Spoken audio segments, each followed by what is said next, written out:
Christiane Amanpour, who I thought was, relatively intelligent, is going to get the Syria issue dead wrong. Listen to her on Anderson Cooper. Be a moral man in an immoral society. I can barely contain myself at this point. How many more times do we have to say that weapons of mass destruction were used?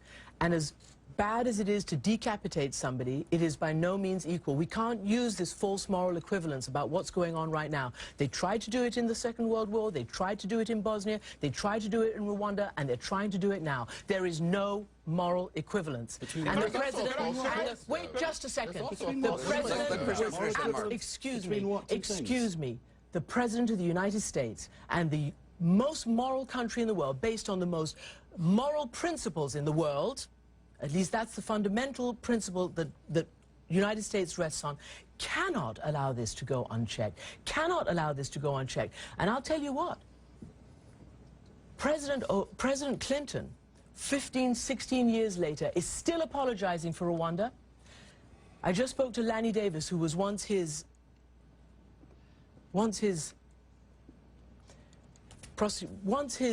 ally and his...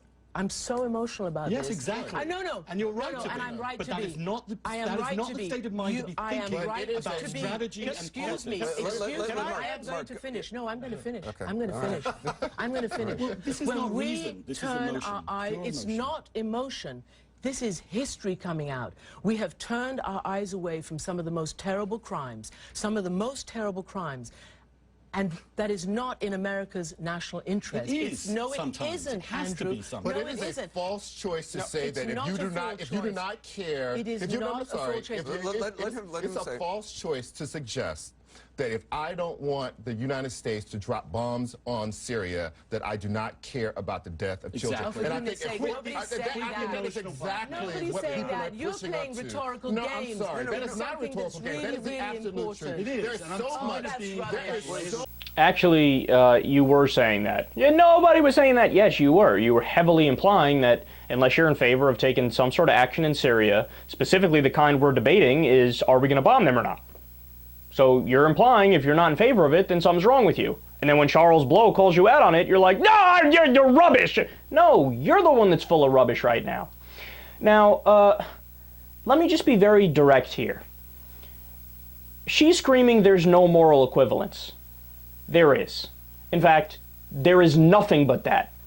It is in every single way. And this is the new truth that I discovered today after looking at all the casualty breakdown, right?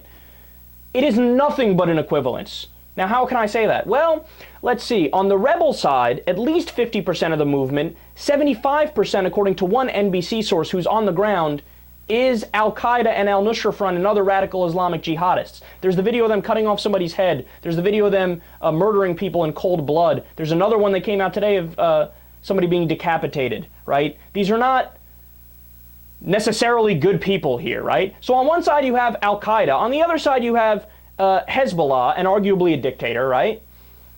Of course there's an equivalence there, but oh no, Assad used chemical weapons. Yeah, so did the rebels! How many times have we gone over this? Now, okay, we got bad people on one side, bad people on the other side. Chemical weapons on one side, chemical weapons on the other side. That's exactly equivalent! No, but there's, civilians are only dying on the rebel side. Except that's not true. I just told you the numbers. Here, I'll do it again. I'm getting fucking tired of this here. On the side of the rebels, 22,258 to 46,130. That's the number of deaths that we've had. That includes everybody, including the Al-Qaeda militants, the Free Syrian Army, and the civilians. On the side of the government, 45,649 to 45,656 dead. That is almost literally 50-50, equal split up of actual militants and soldiers, and roughly speaking civilians as well, although there's no way to verify that on either side, because the way that the rebels are counting their civilians is that anybody who's fighting that dies is a civilian. So they count it in that biased way, and the government side doesn't count it in that biased way. Keep that in mind as well. Now, furthermore, look, man, 9% of the American people want to get involved.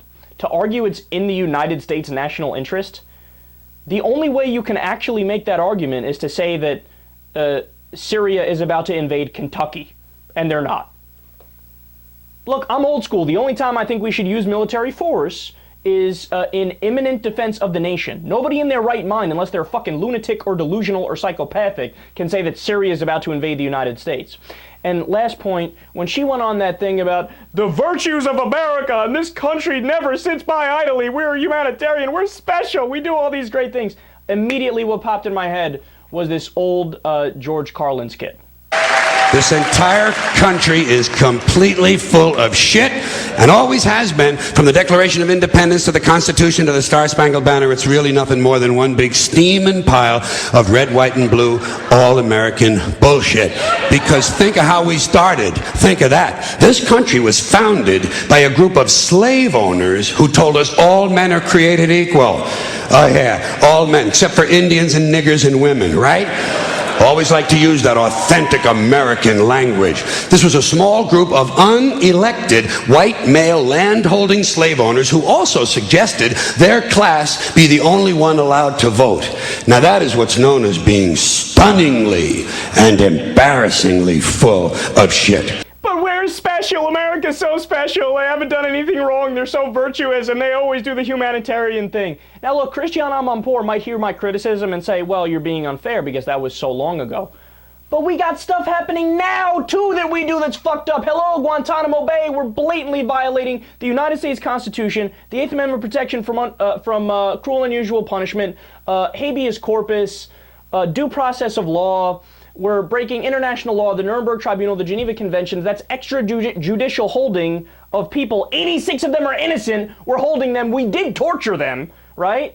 And if you say, oh, well, sweep that under the rug, that doesn't count. Okay, well, then how about when we used chemical weapons ourselves? Christiane Amanpour thinks we're so moral and high-minded. We used Agent Orange in Vietnam. We used napalm. We used white phosphorus in 2003 in Fallujah, depleted uranium tips there. I mean, we killed 100,000 civilians in Iraq. We just had a story break about 2 months ago where we purposely bomb the funerals of Taliban operatives when we know that women and children are there who are innocent civilians.